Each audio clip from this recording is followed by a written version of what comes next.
Okay, good evening, everyone. Today I will be talking about risk versus vulnerability.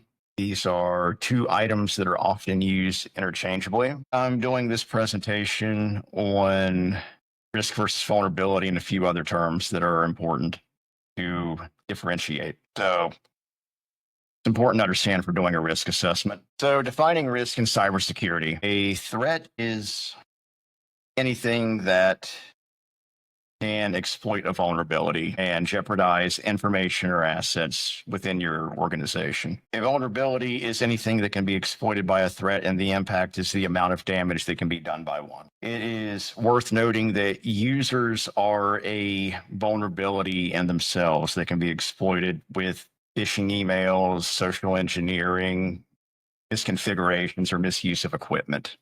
Why we have policies in place. So here I have the definition and breakdown of these. A lot of common threats are intentional, unintentional, or environmental. A lot of the ones we're going to be talking about here that are usually discussed in cybersecurity are intentional threats, which are hackers, malicious insiders, those kind of threats, though unintentional would be bugs in software, misconfigurations, or user error. And environmental would be issues related to the facility or the cloud system or anything like that, that like a data center being in the path of a hurricane or faulty plumbing on the floor above a server room. So there's two ways to quantify or go over and do like a threat analysis or vulnerability analysis. One of these is quantitative, which is numbers. Big thing with this breaks it down into monetary value for communicating that to your key shareholders and management that aren't necessarily technical. This would be annual loss expectancy, single loss expectancy times annual rate of occurrence. Then there is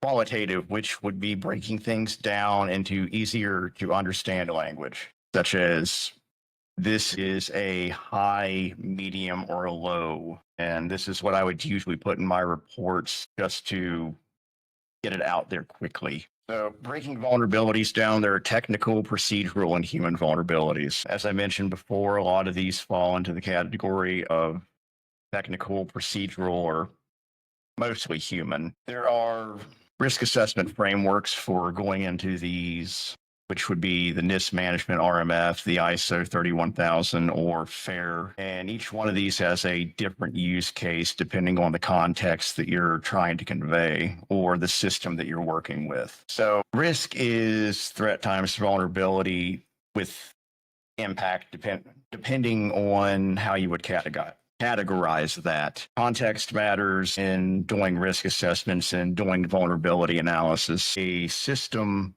that is behind multiple layers of protection with critical risk on it isn't necessarily a critical risk. However, multiple internet-facing devices that have lower, mediums, and high vulnerabilities on them aren't necessarily low or a medium risk.